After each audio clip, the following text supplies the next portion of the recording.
Safari ni masaa 8 yanaweza yakazidi hapo kutoka Jamhuri ya Muungano wa Tanzania mpaka ardhi ya Morocco, manispaa ya Berkane, ndiko ambako ulikuwa mchezo mkondo wa kwanza. Dakika 90 zilimalizika kwa Simba Sports kuruhusu mabao mawili. Dakika 14 tu zilitosheleza kuwapa matokeo mazuri zaidi ya RS Berkane. Mikoi Kisugu alikuwa miongoni mwa mashabiki ambao waliandamana na timu kwenda kushuhudia mchezo wa finali ambayo ilikuwa ikizungumzwa zaidi. Hali yako ikoje na unaendeleaje Mikoi?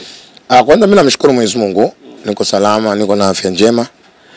Tumewasili jana, nafikiri mnamo saa 9 alasiri za jioni. Naamini kwamba wote tulokwenda tuko salama, tuko vizuri, tuko na afya njema. Ni jambo la kumshukuru Mwenyezi Mungu. Jafet, safari ni safari, Waswahili wanasema. Safari haikuwa ngumu sana na wala haikuwa rahisi sana, lakini yote kwa yote tunamshukuru Mwenyezi Mungu kwa sababu kila jambo ambalo kwa limetokea naamini tayari yeye atakuwa ameshalipanga, kwa sababu kimsingi mara nyingi huwa tunasema khairi minallah shari minallah. Kila jambo ambalo mwanadamu anamkuta tayari Muumba mbingu na ardhi atakuwa ameshapanga. Kwa hiyo tunashukuru tumekwenda salama na tumerudi salama, lakini pia tumpongeze sana Rais wetu wa Jamhuri ya Muungano wa Tanzania Mama yetu Samia Suluhu Hassan kwa kuweza kutoa ndege ambao wana Simba walisafiri kutoka Tanzania kwenda Morocco na kurejea Tanzania salama. Kwa hiyo ni jambo jema na ni jambo zuri, lakini pia ni jambo la kumpongeza Mheshimiwa Rais kwa sababu pia linahitaji moyo.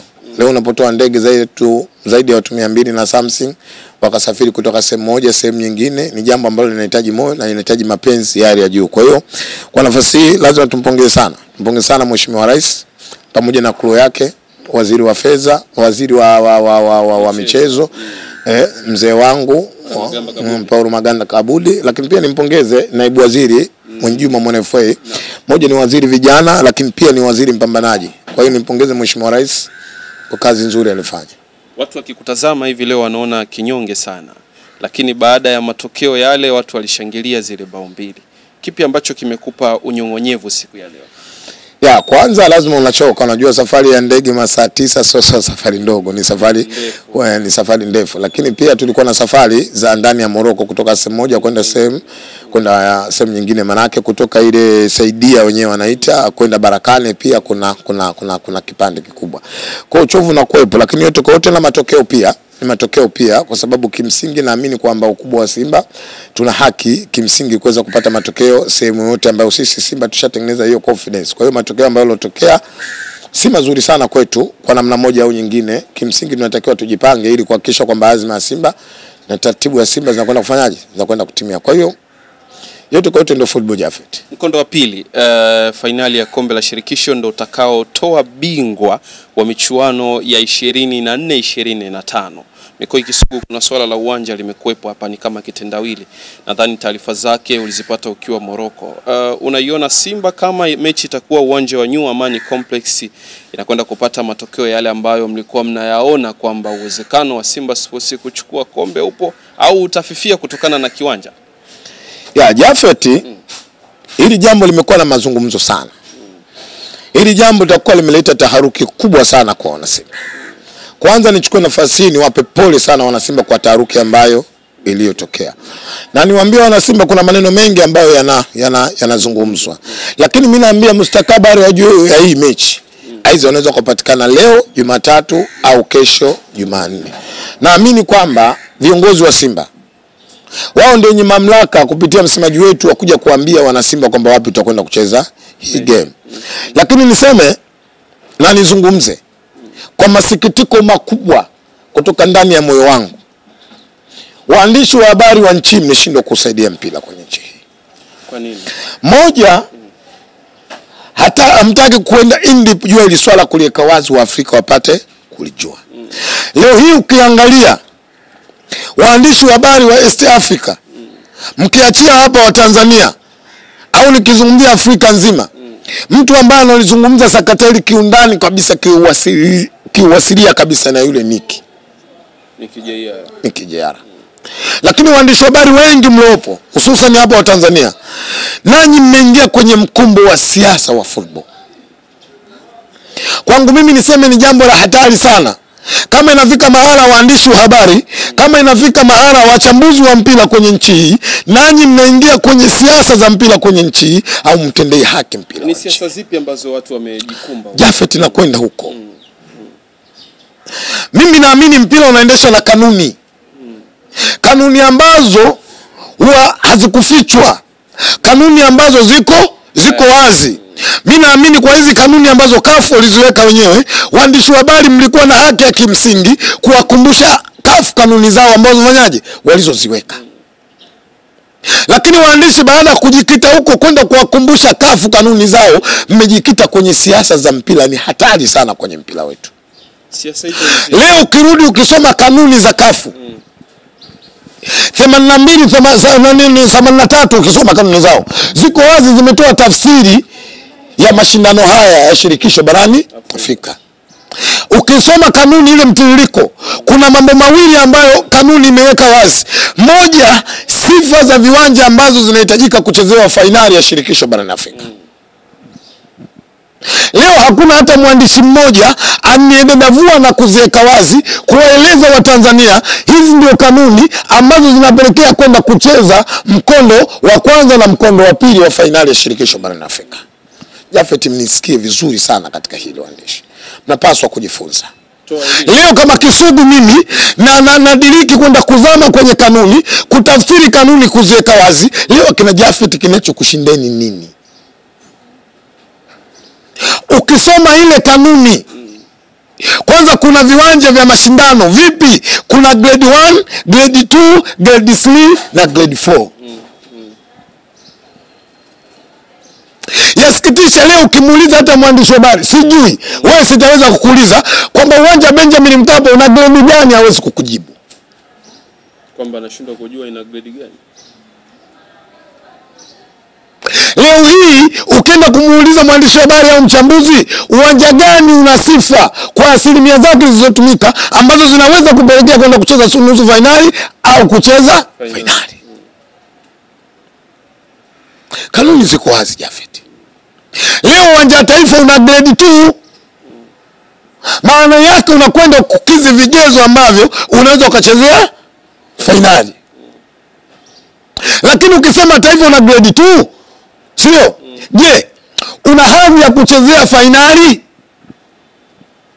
Ukisoma kanuni za CAF wameweka asilimia ili uwanja uwe na hadhi ya kuchezea finali. Maana yake umeshuka kabisa uanze na asilimia 60, ambao mimi kwa mujibu wa taratibu, kanuni na sheria nilizofuatilia mpaka sasa hivi uwanja Benjamin Mkapa una asilimia 76.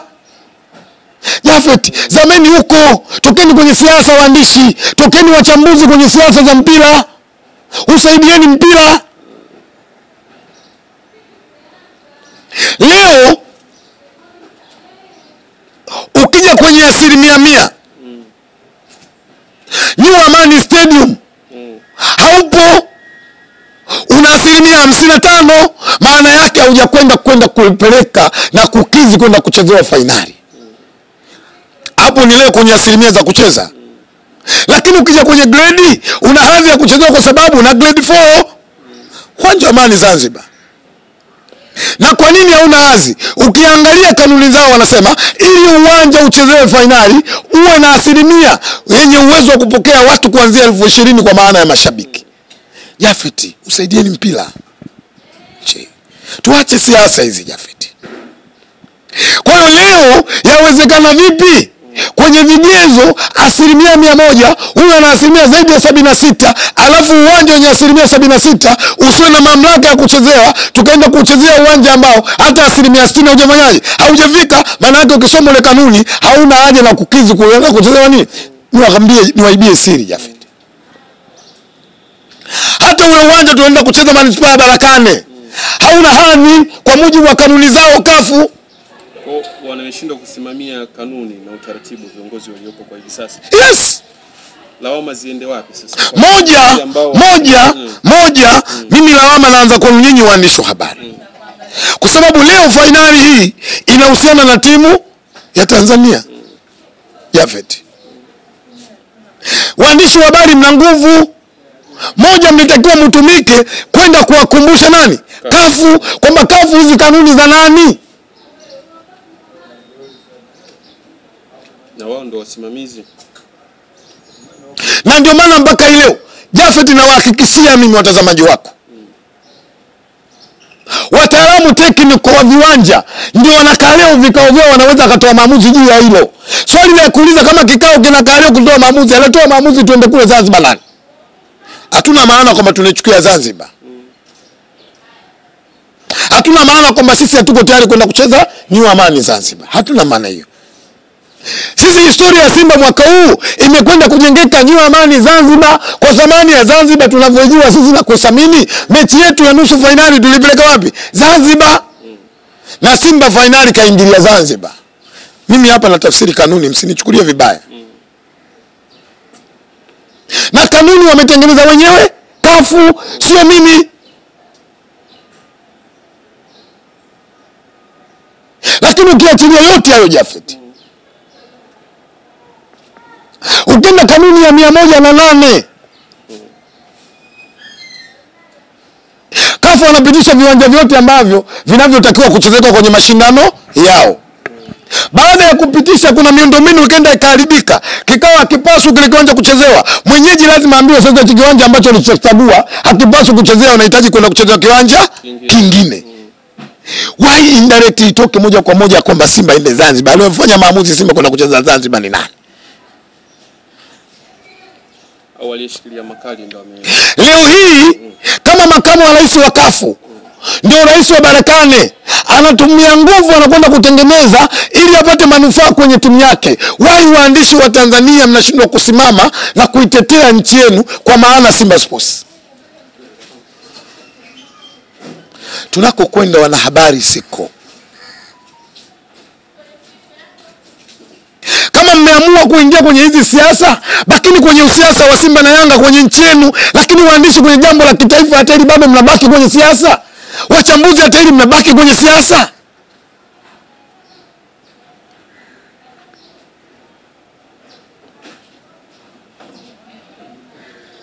Leo Jafet tumekwenda na ndege ya mama sisi. Dar es Salaam Africans miaka miwili iliyopita walikwenda na ndege nani? Ya mama. Swali tu la kujiuliza Jafet, iko siku toka upate mtazamo wako na ueleko wako na akili yako Jafet, ushawahi kusikia nchi inatoa ndege kwa sababu Simba anakwenda kucheza na Mbeya City Mbeya?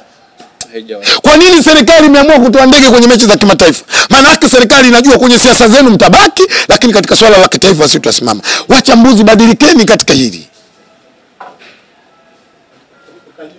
Leo Nick Jr ana uchungu wa nchi, anapambana kwenye nchi kutafsiria kanuni. Nyinyi kina Jafet mpo tu, mko kimya kabisa. Alafu mnasimama katika watu mnasema nyinyi wazalendo. Wazalendo gani? Nyinyi wasaliti tu. Shagua saliti tena. Kama unahitaji kusimama kwenye nchi yako, kama unataka kuitetea nchi yako, ona kwa nani?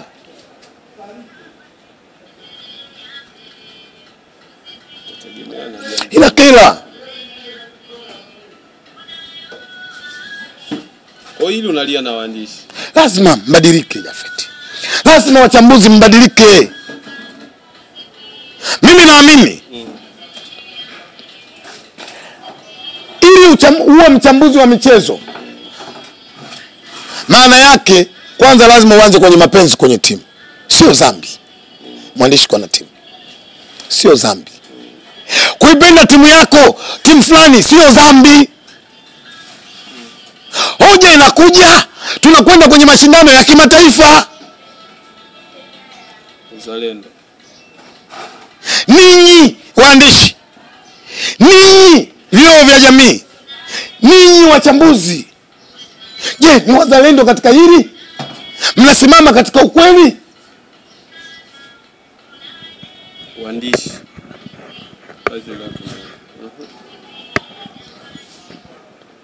leo jambo la kuleta taharuki kwenye timu, jambo la kuleta taharuki kwenye nchi, wachambuzi na waandishi ndio inakuwa kwenu story.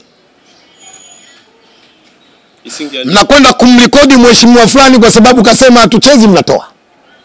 Mheshimiwa nani tena? Kio cha jamii anaitwa jina lake. Huyo mheshimiwa? Anapatikana wapi? Tanzania hapa, Kio cha jamii. Taarifa ambayo inapeleka kwa watu sitomfahamu, nyinyi kwenu ndio story.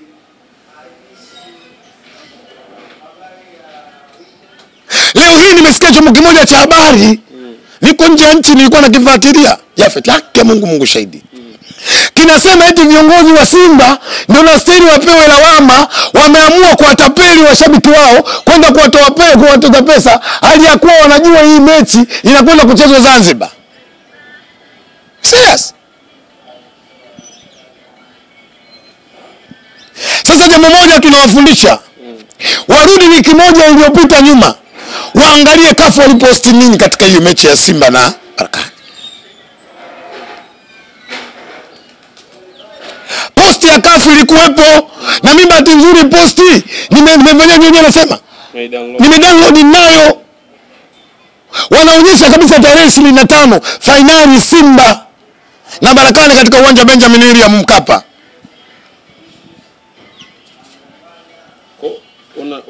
Twende hapo. Swali langu dogo na sitakuwa na swali zaidi ya hapo.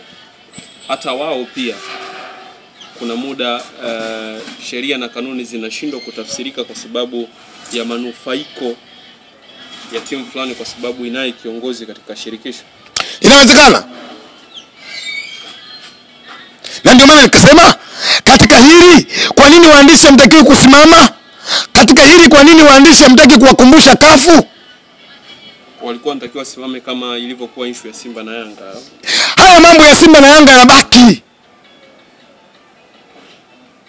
Kwa na interest zenu Simba na Yanga zibaki. Jafet, tunazungumzia Jamhuri ya Muungano wa Tanzania ujue.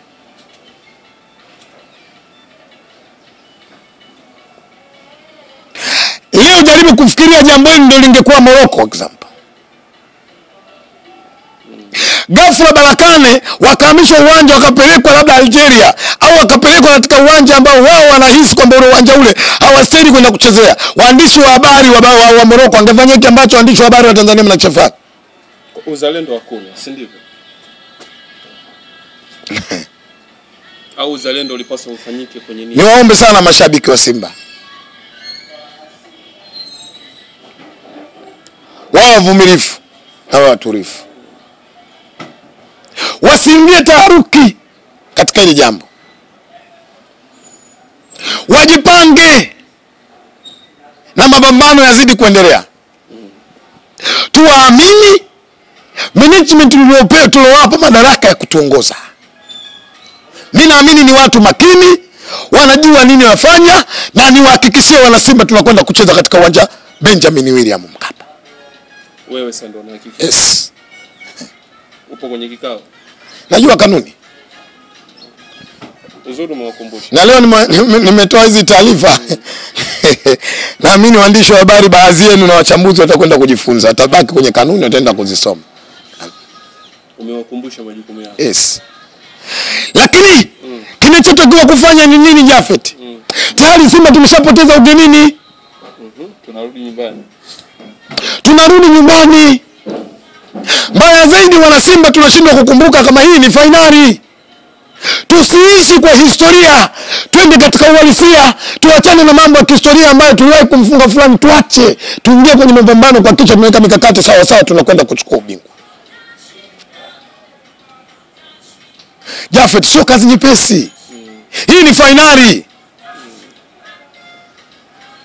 Na niwakumbushe kwa sababu ngapi? Mbili. Moja, tunakwenda kucheza finali na mabingwa wa Morocco. Unapokwenda kumzungumzia bingwa wa Morocco maana yake Jafet, unakwenda kumkumbuka Wydad Casablanca. Unakwenda kumkumbuka Raja Casablanca. Unakwenda kukumbuka FC Rabat. Hao watu wote kawaangusha mwamba kachukua bingwa, maana yake inaonekana kwamba unakwenda kucheza finali na timu.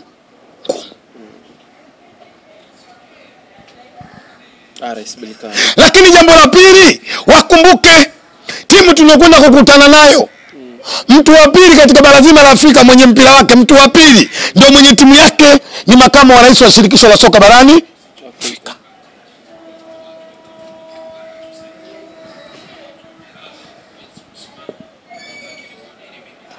Ukiachia nafasi yake hiyo, lakini pia unakwenda kuzungumzia ndio waziri wa fedha wa nchi nini? Morocco. Mbaya zaidi, ndio rais wa chama cha soka cha Morocco. Dhamira na nia yangu ya kutaja haya ni nini? Ni kuwakumbusha wanasimba kwamba wajue tunakabiliwa na mchezo mgumu. Vita iendelee. Paka bado wapo wengi tu. Kuku wapo wengi. Mbuzi wako wengi. Ng'ombe bado wapo. Jafet.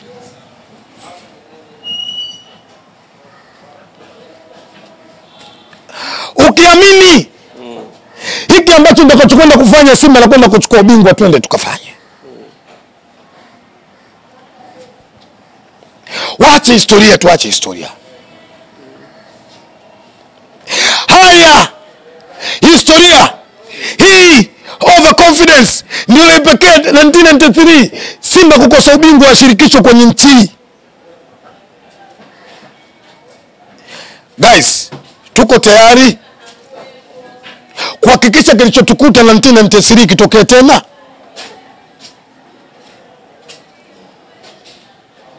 Kama hatuko tayari, tuingie kwenye mapambano.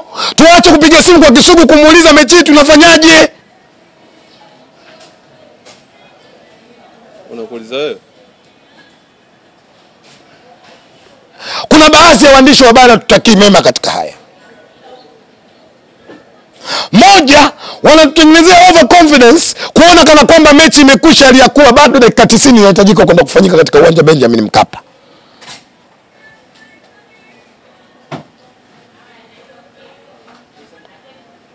Bingwa wa Afrika sio jambo dogo, Jafet.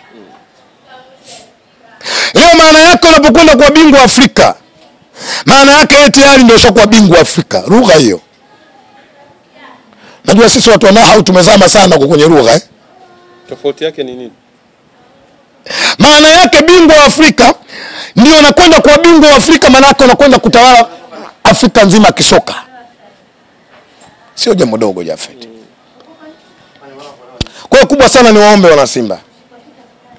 Bado tuna kazi kubwa ya kufanya. Leo hii watu wameshangilia. Wewe unajiuliza tunashangilia kwa nini? Moja, tunaamini kwamba tuna uwezo wa kuweza kwenda kupindua meza wapi? Nyumbani. Yawezekana kweli. Je, tutapindua meza kwa historia? Tutapindua meza kwa kukaa kwenye kijiwe cha kahawa tutashinda tunakunywa kahawa? Jafet, tutapindua meza kwa vitendo. Mimi naamini tukiamua kustiki kwenye vitendo inawezekana. Niwaachie nafasi wengine? Inatosha. Inatosha. Hauna maneno? Umefoka sana kaka. Naam? Umefoka sana. Ndio, amenituma dadangu amesema niwaambie kweli waandishi wa habari. Huyu Doris. Mama Doris Friday Mwai. Kabisa rafiki. Ameniambia nenda kaambia waandishi wa habari ndugu yangu. Mwambie basi. Na nikamwambia Mama Doris ujumbe wako mimi naufikisha na nitaka kwenda kusema. Jana ameniandikia mkeka yule mama. Nenda haya kapite nayo. Nenda kaambia hao waandishi wa habari. Akumbe umepewa script kaka. Sio yeye tu, hata Charles na vile vile. Mbida. Katafsiri kanuni kadangoni kaambia mwamba kapite humu. Akumbe amekusaidia kutafsiri. Bila hivyo ilikuwa ngumu. Wewe Kisugu na Kiingereza. Kaka. Sasa hivi unahamisha tu shekhe. Unachukua Kiingereza unatia kwenye simu yako ukienda pale. Sasa kumbe ni vyombo vinakuja. Nashukuru sana Jafet kwa kazi kubwa, kazi nzuri. Lakini niombe sana waandishi wa habari tushikamane katika hili. Ni jambo la kinchi. Leo Simba atakapokwenda kuchukua ubingwa wa shirikisho barani Afrika, history zinakuepo, maneno yanakuwa mengi, content zinapatikana. Lakini kubwa niwashukuru sana pia waandishi wa habari kwa nafasi yao. Kuna sehemu ambapo wanakwenda kulikava vizuri, kuna namna kila jambo linakwenda. Asante sana, niwashukuru sana. Shukrani sana.